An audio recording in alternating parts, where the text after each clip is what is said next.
Hi, this is Sandy G. Thank you so much for joining me today. Today, I am going to share my Carnitas recipe. Now, carnitas are tacos that are made from pork, okay? It's a very tasty recipe, and I know if you try it, you will be very pleased with the results.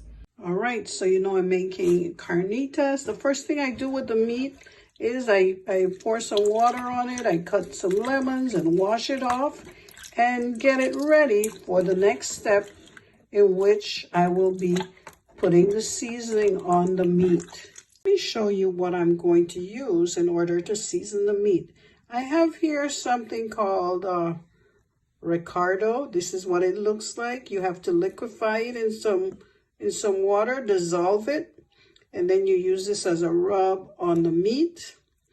I also have one of my favorites here. I have an habanero pepper. In this container, I also have bay leaves. I have a bay leaf in there, and I have some garlic cloves that I'm going to add to the meat. Here I have a teaspoon of seasoning salt. I have a garlic salt blend. I have another herb blend with some oregano and parsley. And then I have one of my favorite blends that I add to almost any meat that I cook. And I have a half a teaspoon of salt. If you are someone that cannot eat food that's too salty, I don't think this is going to be too salty. But if you need to avoid salt, then I would say don't use that and just use the garlic salt and the seasoned salt. So now I'm going to add the seasoning. Here's my garlic salt. Now I'm adding my seasoning salt. I'm adding the salt, just half a teaspoon. And then I'm having the herb mix, and then my other mix that I use. Now I'm going to add the Ricardo mix. Like I said, this is in order to get some color to the meat. It also helps distribute the ingredients evenly.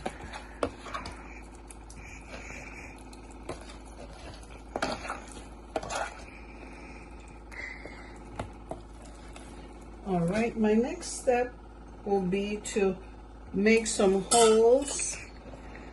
I'll make some holes in the meat. And then I'll just put the clove of garlic, the garlic cloves, in the holes that I've made on the meat.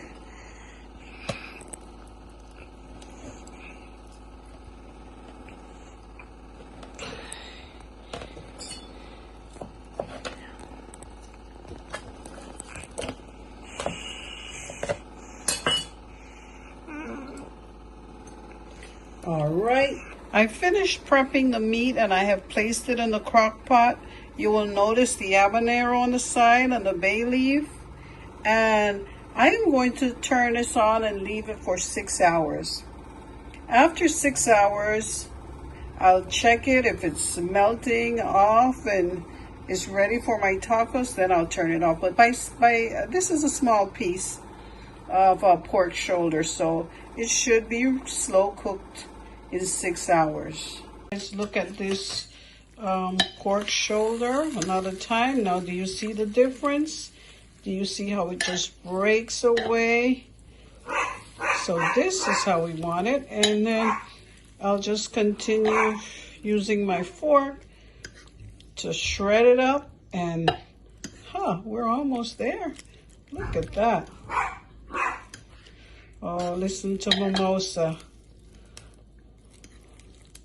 She's making a whole lot of noise, messing with my video, but that's all right. See, this is what I mean. It's just going to break away, and then it will be so easy to put them in your tortillas. Oh, yes, this is awesome. Has my house smelling wonderful. My neighbors are already asking what's going on over here. Okay, look. This is exactly what I mean. Put it in the crock pot for a couple hours and it will cook and it will have that beautiful color and it will just break away and will be ready for your tacos.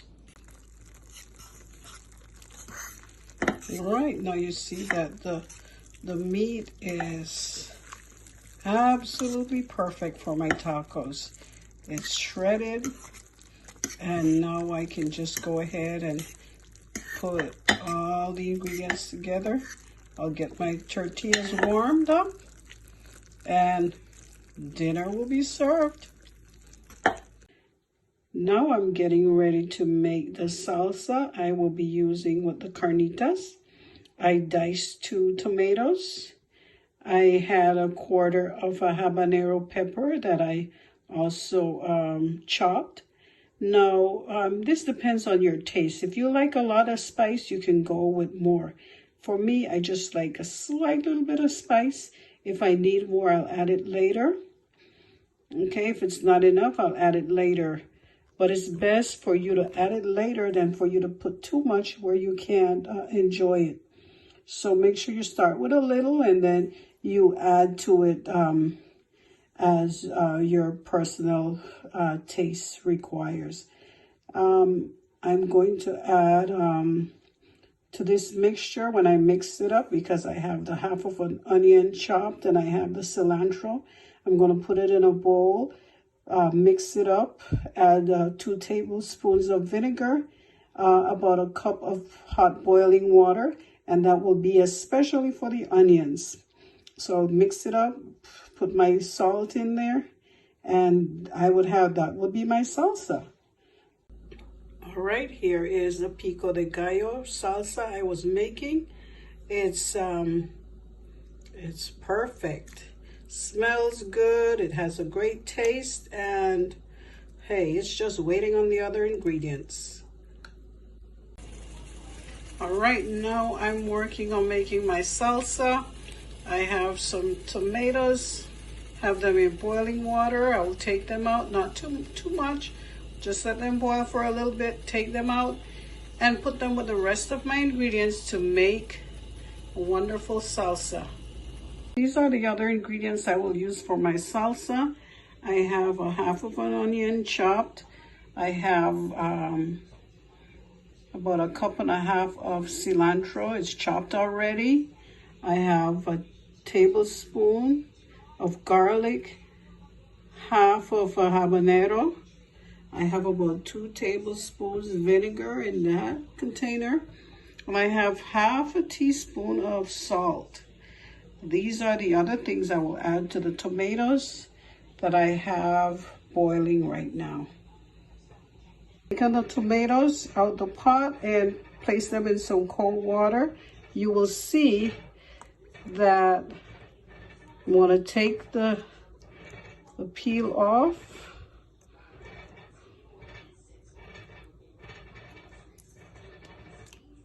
That's how easy it is to pull it off.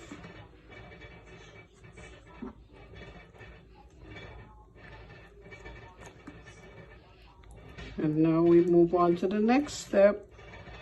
I'm going to put it in a blender with the other ingredients and finish up this salsa. Okay, now I'm ready to make my salsa. I have the tomatoes, the garlic, the cilantro, the onion, the habanero, some salt, and a little bit of water along with the vinegar.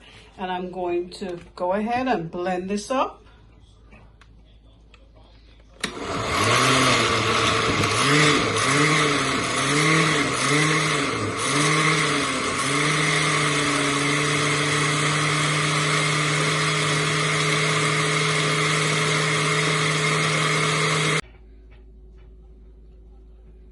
All right, here is that finished product. Here is the salsa that I will be using today.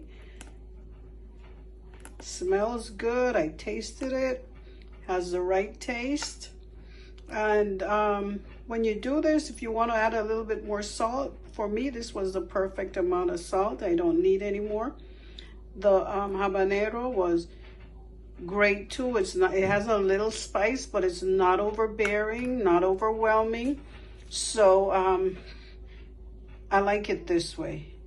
And if someone really likes a lot of spice, let them just add it on the side. But this is good. All right, so now I am warming up the tortillas on my griddle here. And you know this is the last step because all I need is for these to be nice and warm. And I'll put that meat on it and the salsas, and that'll be it. Be ready to go. This is perfect. All right, so this is the final product. Here are the carnitas. I want you to take a good look at it.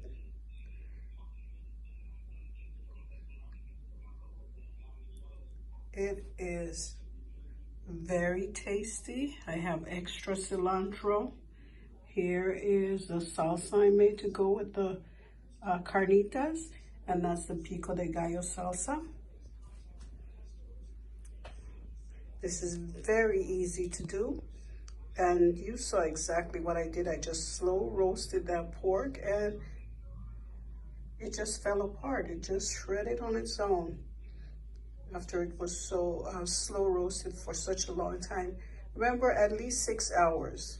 So now that you've stopped by, I need you to subscribe, and I also would like for you to like it and share it, and make sure that you tell your family and your friends to join me on this YouTube channel. Thank you so much for being a part of my vision. Have a wonderful day.